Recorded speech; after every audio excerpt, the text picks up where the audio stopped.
Hi, this is Randle here in Michigan. Randle's in Michigan? Huh. Still. I'm here in Michigan. Randle's here because Randle and I recently did a live stream. If you haven't checked that out, be sure to check it out on our website. We did Spaceballs. But today we're doing something completely different. A flashback review to 2004 for a audience member request. The Day After Tomorrow. This movie stars Dennis Quaid, Jake Gyllenhaal, Emma Rossum, Ian Holm, and Sella Ward. It's co-written and directed by Roland Emmerich, whose other works include Independence Day, the 1998 Godzilla movie, Stargate, The Patriot, and Universal Soldier. Yeah, this movie is about a massive storm system that causes deadly flash freezes in the northern hemisphere, and a paleoclimatologist braves the storm to try and save his son, who's trapped in New York at the library. Say flash freezes 5 times fast. I don't even want to try. This movie had a budget of $125 million and earned more than $500 million at the box office. That's billion with a B. But it received mixed reviews from critics and audiences upon its release. So, Randle, like I said, like you mentioned, this is a viewer request from my brother-in-law, Dana, who loves this movie. What do you think about this movie?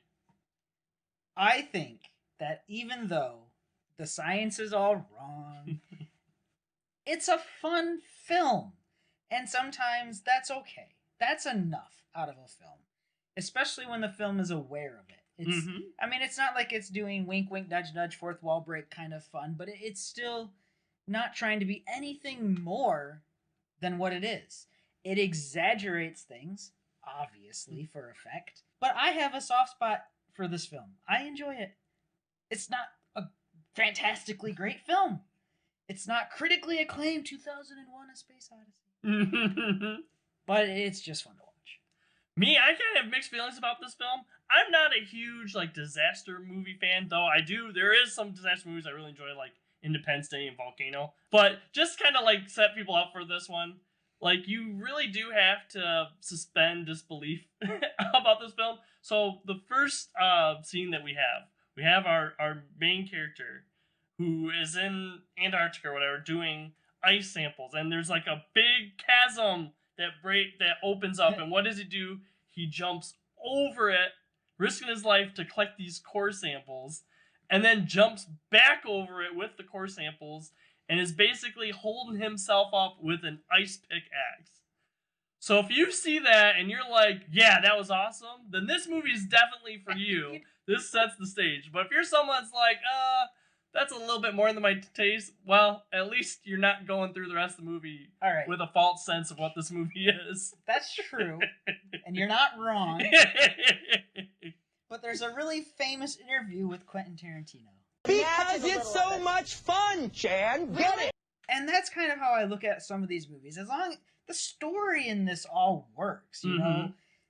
His son's in New York, and this storm is bearing down on the entire Northern Hemisphere, not just the United States, Europe and all of Asia and everything. Everything works, and the characters all do their thing, and they're not crazy. The characters take their parts seriously, and as long as it's not a bad movie, I can find some enjoyment in it, and that's what I get out of this. One of the things that I definitely do like more out of this than I thought, just rewatching it, is that the visual effects have mostly aged pretty well. Mostly. Matt, tell me the special effect in this that sucked even in 2004. I don't know. I think it's something about some furry creatures go on all fours that escape from the zoo. I think it's the wolves. It's the wolves. All of the climate special effects are pretty good. All of the building special effects, even though they're aged and you can tell they're CGI, they're mostly okay. But gosh, those wolves, they are awful. Yeah. They were bad in 2004. I completely agree with you. I think the special effects are good in this film. I do like them, minus the wolves. Especially when we get on the boat scene and stuff, and they're in or whatever. I mean, we had definitely more convincing extinct animals from Jurassic Park and stuff in the kitchen. That's a better kitchen scene. Just a couple of years earlier, we had Lord of the Rings, Return of the King, and Two Towers and all that, and we had the wargs, and I'm like, those looked way more convincing than these wolves, and their special effects were done 3 years earlier than this. I generally like the characters, not necessarily as individuals. I think I like a lot of the different relationships. I don't know the main relationships. I don't know that I really cared for the love story and stuff as much. I don't know that I really cared for the husband and wife, or they're divorced, I think. Yeah, well, yeah, they're probably divorced, or like the father-son as much, even though that's like the main one. But I really enjoyed like the working relationships in this movie. The two scientists together and stuff that have been together for 20 years. I like that. You know, Ian Holm with his group in the UK or whatever. To Manchester United. Yeah. To England. To mankind. To Manchester United. It has some really good parts in it. Quirky charm. Yep. Quirky charm. Yep, definitely. I agree with that. Although I do buy like Dennis Quaid as Jake Gyllenhaal's father. They should do it again today. They should get whatever film, just sign him up as a father-son. It'd be fine. It's good. But I buy it.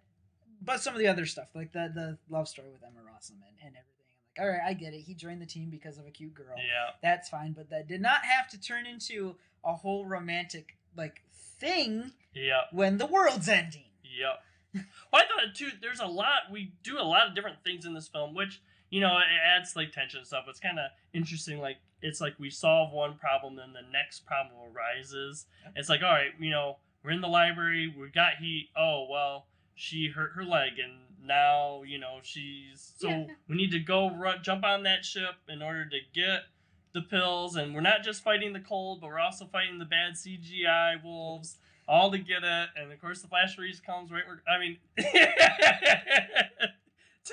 that was kind of bit of the movie. I think there was like so much on this movie like going on. Well, okay, but I would point out in the library, this is one of the things that if I have a real criticism of the stupid characters, they're burning books, and I'm like, okay, I guess I get like, we need to start a fire real quick. Let's burn something that starts really easily. All right, that's fine. Why do you continue to throw books on when you have desks and chairs and tables and things made out of wood and lacquer? And I'm like, all right, you got a whole bunch of stuff here. Why do you keep burning the books? They're in New York, Randle. They're not used to camping out, I guess. I don't know.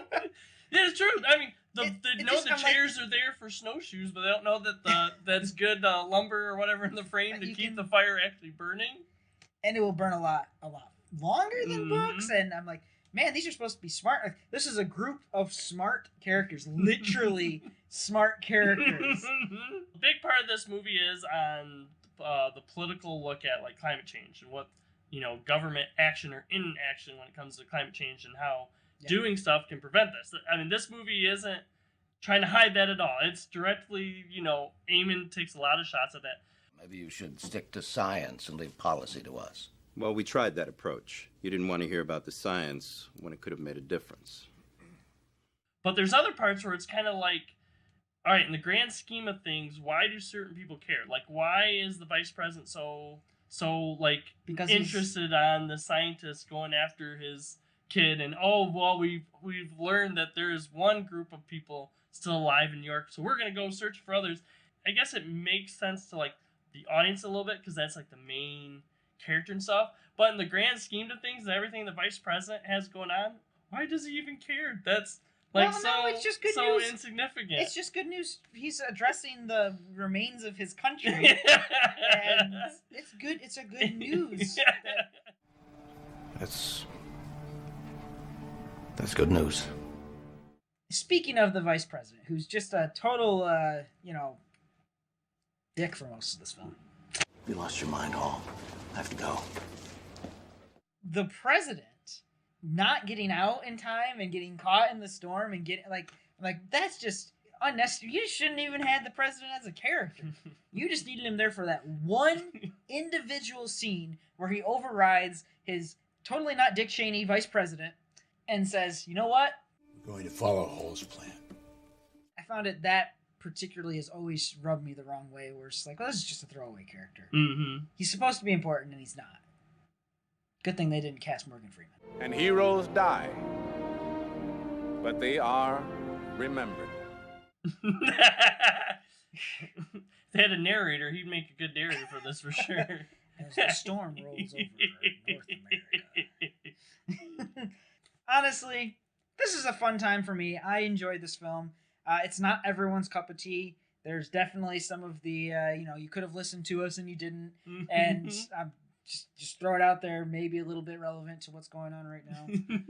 But there's a lot to enjoy here, and there's a lot to discredit here because it's bad science and it's bad wolf CGI. Go watch it just for the wolves. Yeah, watch it for the wolves. Watch it just for the wolves. Laugh at those. Yeah, this is a movie, like I said, I have mixed feelings about it. I don't say it's for everyone, but yeah, I agree with you. If you're a fan of disaster movies especially, definitely go check this movie out. If you're interested in this kind of stuff, we have a whole bunch of Flashback reviews because 2020 didn't have theaters. So go check out that playlist. It'll be linked at the end of our video. We are posting videos every Monday and Thursday, so make sure to come back and check us out. We also have a Facebook page where you can always know the day before what we're going to be viewing the next day. If you like this video, give it a like. If you like our channel, give us a subscribe and ring the bell icon if you always want to know when we post. Now, on my last day here in Michigan, I'm Randle. I'll see everyone later. And I'm Matt here in Michigan. Have a good day. Next time on No Market Media. Please consider checking out some of our other videos.